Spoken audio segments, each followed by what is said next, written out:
I definitely keep up with the times in the sense of being on Twitter, creating lists on Twitter, and following people that, are knowledgeable, that are curating information that are, relevant to my industry. This is The Entrepreneur Way with Neil Ball.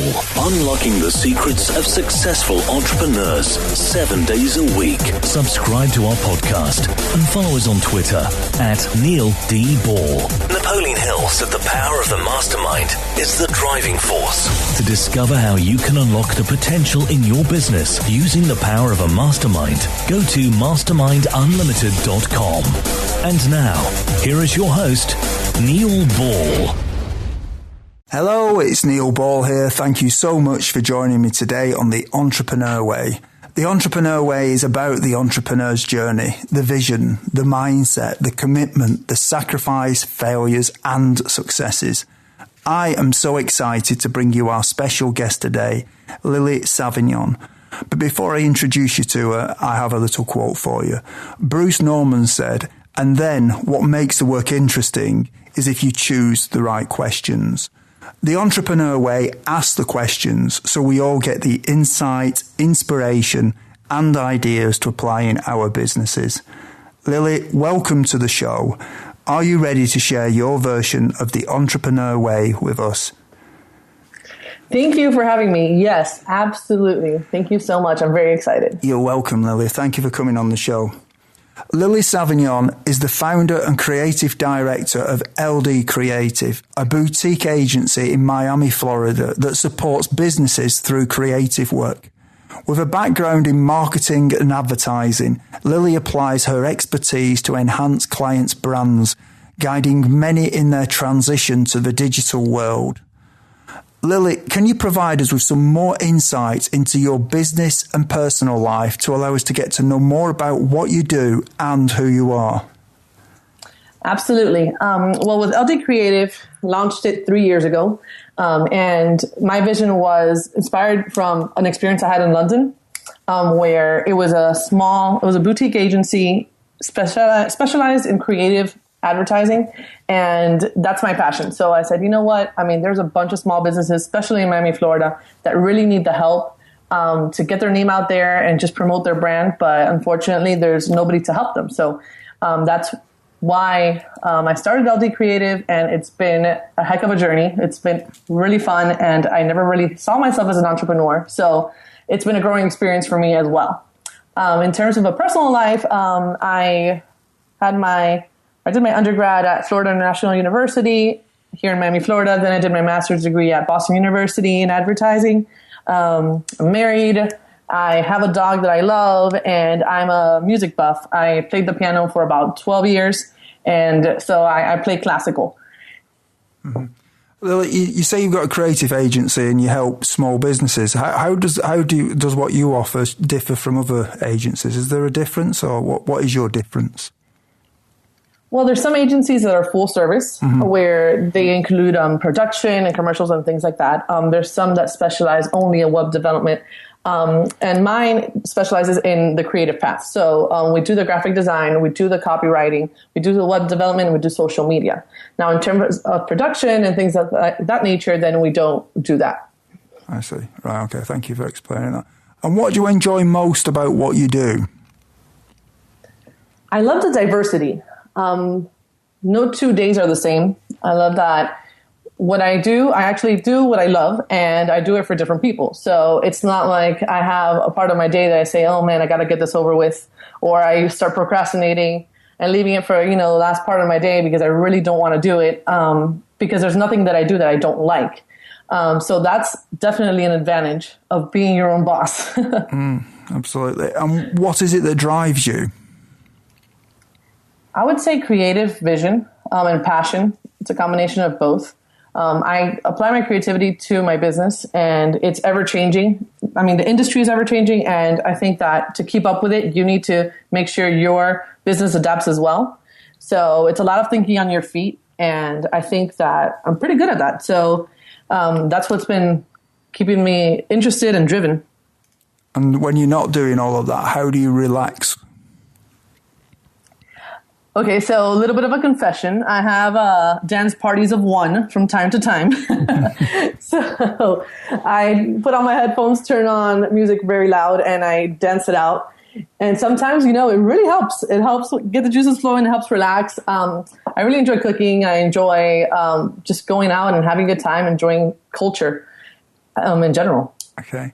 And do you have any entrepreneurial role models? Yes, I have many, but the one I'm obsessed with lately is Marcus Lemonis from The Prophet. He's actually from Miami, and oh my gosh, this guy is amazing. I mean, he goes in and he fixes businesses and he makes them so profitable. It's incredible. So I love watching his show and following him on Twitter. Lily, what I'd like to do now is, can we talk about the time before you were an entrepreneur? What difficulties did you have to overcome when you started your business? Oh, wow. There were a few. One of them was definitely starting a network, just because when I did my graduate degree, it was in Boston. So that's in the Northeast, very far from Miami, Florida. So I came back down and I had to start my professional network all over again. And when it comes to advertising and even small businesses in general, it's all about word of mouth and all about referrals. So that was a bit of a difficulty for sure. And also, I didn't ask for a loan. I started my kitchen counter, and then from there moved on to a room, and then from there moved on to an office that I shared. I bartered marketing for space, and then now I have an office. But so it's been a difficult time, but it's humbling. Mm-hmm. And how did you go about growing your network? What did you do when you moved back to Miami then? Oh, I started reaching out to all my old friends. Sorry about that. I joined the Chamber of Commerce, one of the Chambers of Commerce, started going out to their events. And then from there, just talking to anybody I could really find. And I joke around, I'm like, I could talk to a wall, but really, it's interesting. You learn from all kinds of people, you learn different things, and sometimes you learn what not to do. So I went to a whole lot of networking events, just got out there. And did you have any doubts that delayed you starting your business? No, I don't think I did. I think that, some people do, but for me, I didn't really see myself as an entrepreneur. It was just kind of an idea. And I said, you know what? Every company starts at one point, right? So why not take the risk and see? My risk was controlled because I didn't have much of an overhead. So I said, you know what, let's try. And if I fail, I fail. But you know what, I'm sure I'll learn something along the way, and then I'll go back to corporate America. Not a big deal. But I didn't. So it was good. That's why I'm here. Mm-hmm. And what mistakes did you make that slowed your journey? So I'm a very trusting person. I like to see the best in people. And unfortunately, that burns you sometimes. But for example, with vendors specifically, you could see they could, pitch you the world, and you could see great work that they've done, but it doesn't necessarily mean that they work like you, that they jive with you, with your style, or they meet deadlines, or they, when they mess up, how they fix it. And it may not align with your values. So I think those mistakes were the biggest for me, the biggest learning experiences for me. So how do you prevent that from happening now? Honestly, it was trial and error. And it was, talking to some other entrepreneurs and getting their 2 cents and saying, what do you think? Do you have anybody you could recommend? And from there, just whenever I try or I work with someone new, I give them a small project. And I give them a small project that I have a very big buffer time with. So if worst comes to worst, I could go to the one I trust already and get it done again and still be on time. It's a good strategy. And what are some of the things that you did before you started your business that'd be helpful tips to some of the listeners who haven't yet taken the first step on the entrepreneur way? I actually created my branding guidelines. And I think that's crucial just because it helps you focus exactly what you want to offer, what your business is going to be. Because essentially, when you don't have somebody above you saying, listen, you need to do this, you need to do that, and this is what our company's tone is, it's hard or it's easy to be scatterbrained. And I think that it's essential for you to know exactly what you want. So you have your elevator pitch. So you know what to post on social media, what aligns with your brand and what doesn't. I think that if you do that from the beginning, it's much easier. You're going to save a whole lot of time.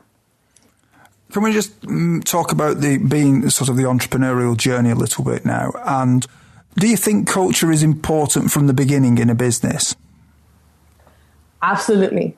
Absolutely. I think that you have to hire those who are ideal for your business and don't feel bad in saying no.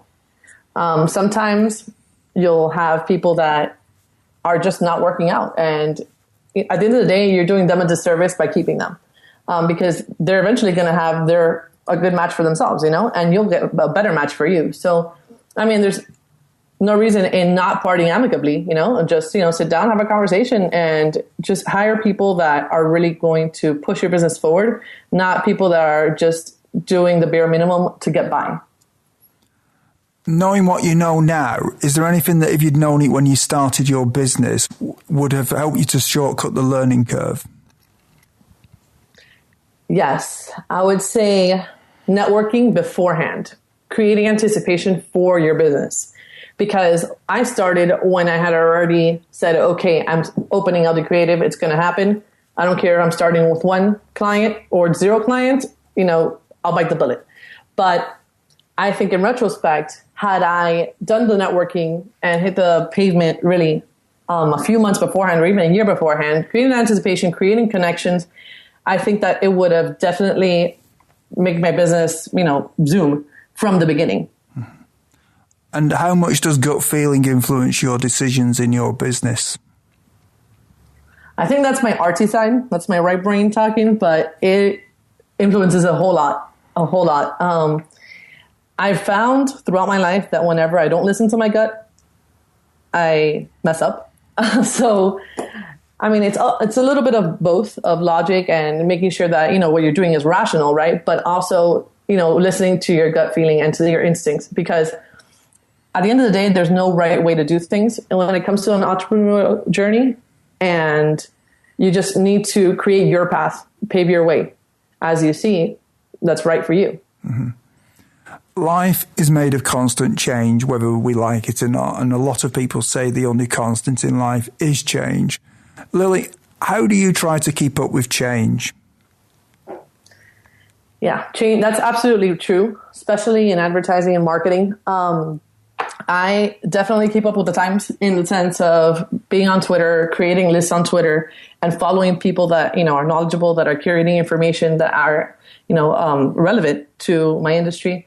I subscribe to The Muse and Ad Freak, Ad Week, all kinds of things like that, just to see what's going on out there. What are people talking about? What's trending? Because that should be inspiration, and my work should be relevant to what's going on. What is your favorite book on entrepreneurialism, business, personal development, leadership, or motivation? And can you tell us why you have chosen it? I think there's 2. There's a whole lot of books that I've read on that kind of stuff. And just because it's also inspirational, like you said.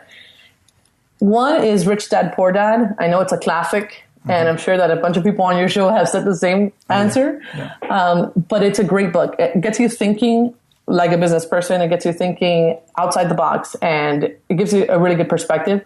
And in terms of inspiration and keeping you motivated, Girl Boss from Sophia Amoruso. She is the CEO of Nasty Gal, and just the way it's written, it's very matter of fact, very real, and it's very, very motivating. Everyone, when you have a busy life, listening to audiobooks is a great way to expand your knowledge in the time when you may be doing other things, such as driving or when you're at the gym. We have a special offer for you of a free audiobook of your choosing. To choose your free audiobook, go to freeaudiobookoffer.com. As long as you've not already signed up, then you will qualify. Lily, what I'd like to do now is just speculate a little bit about the future with you. What one thing would you do with your business if you knew that you could not fail? Well, my business actually recently, or relatively recently, a few months ago, we expanded into custom apparel. And custom apparel because it just kind of happened and we had that demand. So we said, hey, why not cater to it? So I'm still trying to figure that out. And I think that to answer your question, I would say to open a retail store, with all these custom designs. I think that right now, realistically, it's a big risk. But if failure weren't an option, heck yes, I would open a retail store and definitely get a bigger office space for the rest of the marketing, Mm-hmm. And what skill, if you were excellent at it, would help you the most to double your business? Negotiating. I am the type to say, hey, it costs this much. And then they give me a sob story of, oh, but I can't. Oh, but we're a nonprofit. Oh, but this, but that. And then I'm like, okay, fine. So then I end up bringing down my price. And then I end up hating my life later on, because at the end of the day, the reason why I priced it as it was originally was because I knew the kind of work that it was going to take. So that I know is definitely an area for growth for me. And I tend to hand it off to my bookkeeper. Just because, I your faults, Yeah. And I want my business to grow. So how are you going to get around that, do you think? Oh, well,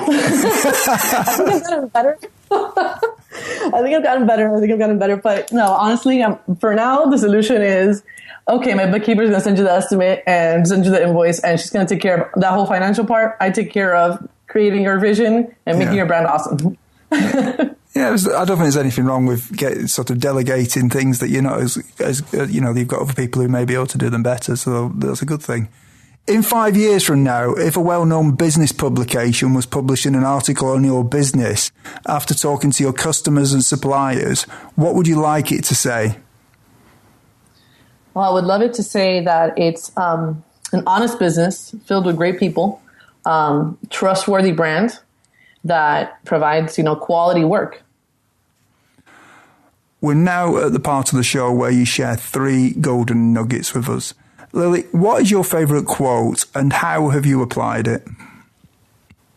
I have a bunch of favorite quotes, but I'm going to go with one from David Ogilvy.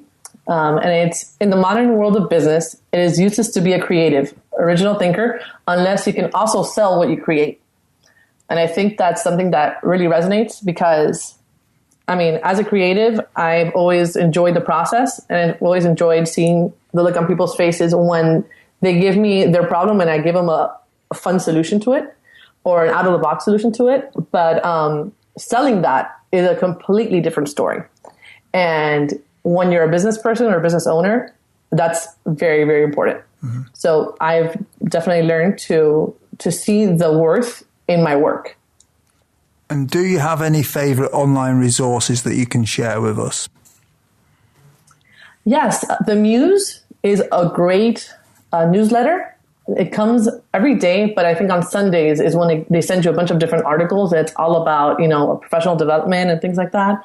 I go on different chats. There's media chat and ambitionista chat. There's a bunch of other ones. If you go on Twitter, you search them and it's great. Just find chats that align with you and that you find like-minded people, create a good tribe online. It's always nice because, being an entrepreneur can be lonely sometimes. So it's nice to have that support. Yeah, that's great advice. What is your best advice to other entrepreneurs? I can say that it's not always fun and games. It's not always going to be a happy day. I think that it's a big roller coaster. I think every day is a roller coaster. And then there's a bigger one that's maybe, every 2 weeks or so. And or maybe every month. But at the end of the day, whenever you want to quit, whenever things are rough, you lose a client, or you just had a rough day, you want to fire somebody, whatever it may be, don't listen to that. I've seen the pattern that whenever I've had a rough day, maybe the next day or a couple of days later, something great happens. So, and I think about it, I'm like, man, if I would have quit when I was down, look what I would have missed out on. It was just an opportunity to grow and to be better. So it doesn't kill you, makes you stronger. Stay there, talk to people, talk it out. And don't listen to those who say, hey, why don't you go get a real job? That is My absolute pet peeve. It is a real job to be an entrepreneur as long as you're actually working and you don't say you're an entrepreneur and you're sitting in your pajamas all day.